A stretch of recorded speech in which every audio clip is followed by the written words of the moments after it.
Thank you, Your Honor. We are present in the state of Ohio versus Dennis Welk in case number 25 CR 206. The defendant is in court represented by counsel.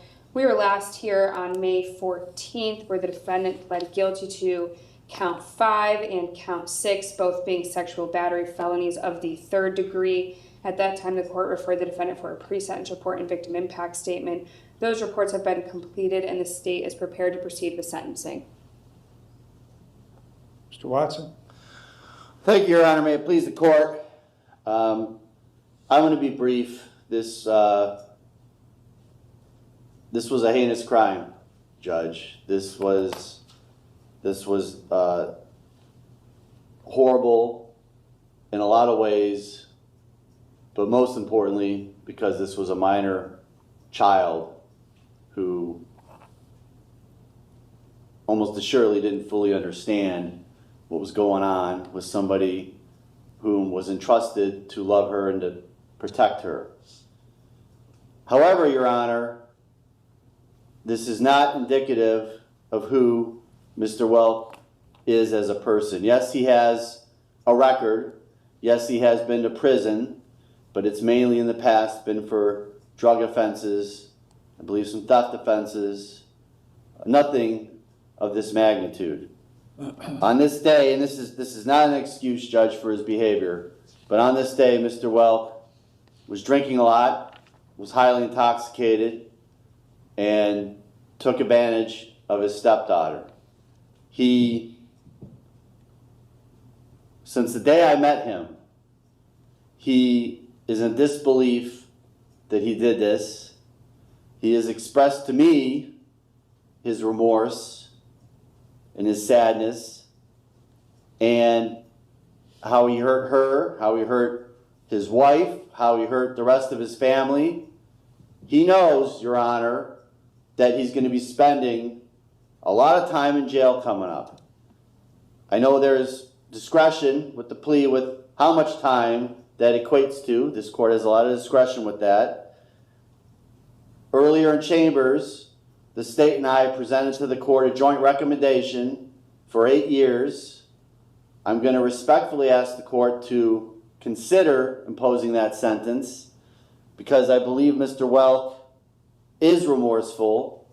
I believe that this is not who he is as a person, and I'm hoping when his time is up and he gets out, which by the way, he's going to be reporting as a sex offender for the rest of his life, so he's going to be under a microscope. He's going to be monitored for the rest of his life. But I'm hoping that he'll be able to piece things together, make amends with at least part of his family. I don't know if he can ever make full amends with everybody or not. And you're going to hear from him in just a minute, Your Honor. But again, I don't think this is who he is as a person. And I'm going to respectfully ask the court to consider adopting the joint recommendation. Thank you, Your Honor. All right. You are required to register in person with the sheriff of the county in which you establish a residency within 3 days of coming into that county, or if temporarily domiciled for more than 3 days. You are also required to register in person with the sheriff of the county in which you establish a place of education immediately upon coming into that county. If you establish a place of education in another state but maintain a residence or temporary domicile here, you are also required to register in person with the sheriff or other appropriate official in that other state immediately upon coming into that state. Failure to register, failure to verify residence at the specified times, or failure to provide notice of change in residence address or other required information as described above will result in a criminal prosecution. Mr. Watson, if you would present this to Mr. Welk for his acknowledgement and signature. All right, Mr. Welk, what do you want to tell me before I impose sentence? First and foremost, I'd like to apologize to the courts for appearing before them today. I'd like to apologize to the victim in this case. I'm not going to use alcohol or drugs as an excuse for anything. However, alcohol was a main factor in this case. But I take full responsibility for my actions because I chose to make the irresponsible decision consuming too much alcohol than I could handle, causing poor, regretful choices leading to my incarceration. I've read the police reports and feel ashamed, embarrassed, and hurt because that's not the person I am. And I wouldn't be standing here today if I would have just been more responsible.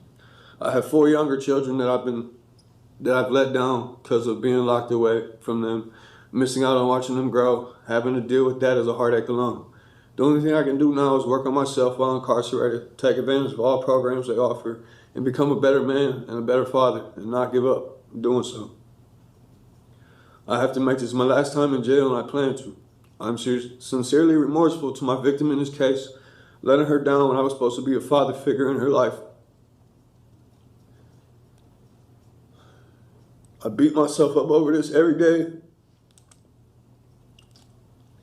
Over this, wishing I could take it all back. I just hope she can grow up in life and leave this in the past, and that it doesn't affect her future. Again, I'm sorry to everyone I caused pain to in this case.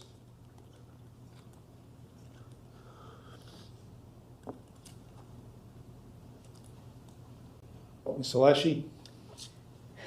Thank you, Your Honor. One thing that the defendant said today in court, and even in his pre-sentence report that stood out to me, is that he was supposed to be a loving and caring father.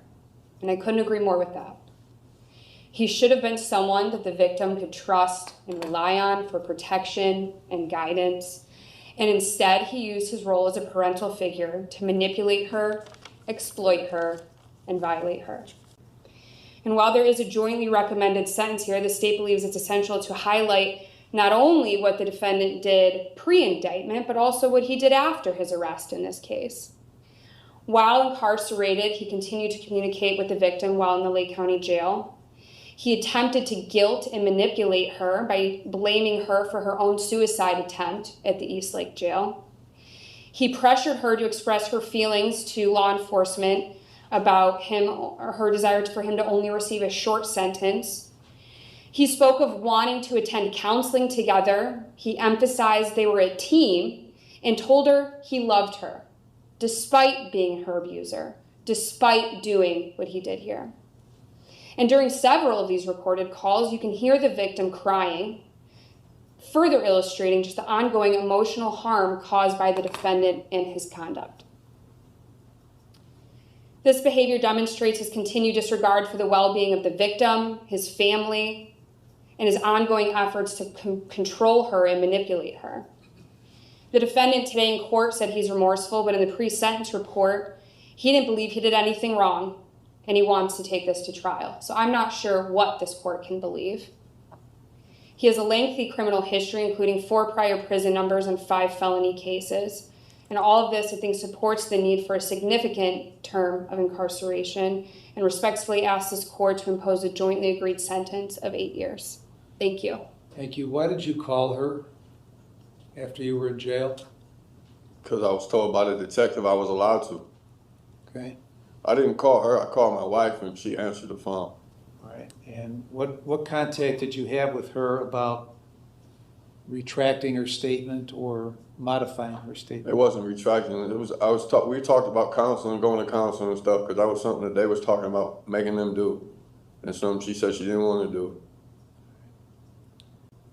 Well, trying to, whether directly contacting her or contacting her through your wife, was wholly inappropriate. And it was further evidence of you trying to take advantage of her at that young age, like you did when this happened. Now, she asked the detective if she could have contact with me when this case was all started. Then when I went to my preliminary hearing on February 11th, I asked the detective and he told me the same thing.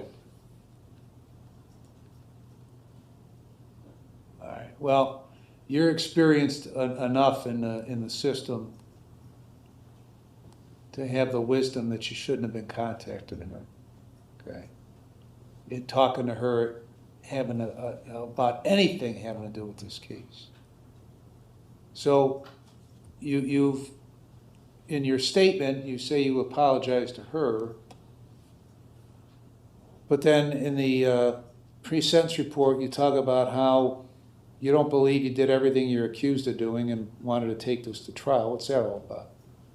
I don't remember exactly what I said, Your Honor, but what I was saying was I don't have recollection of what happened the night of, so I wasn't admitting to I don't know what happened.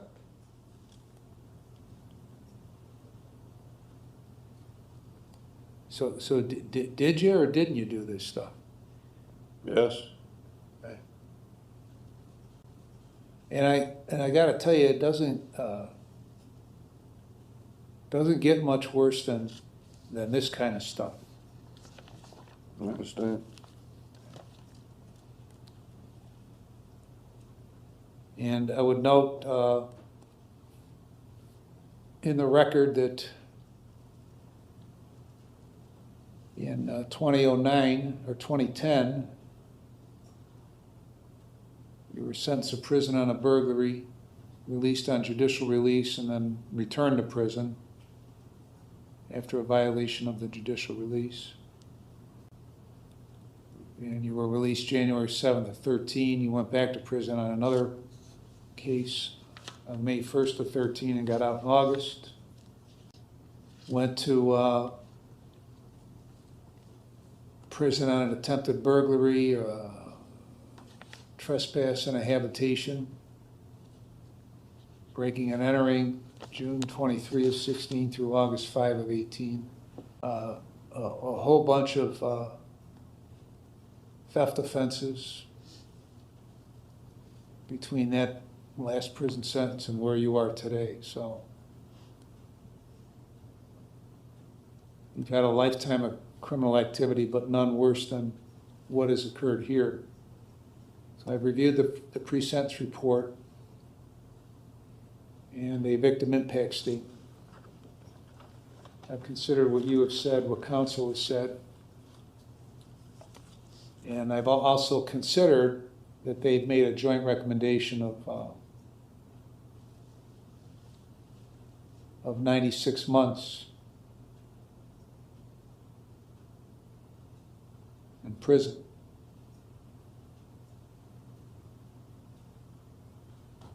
And so on count, and I've considered all the provisions in 29, 29, 11, 29, 29, 12, 13, and 14.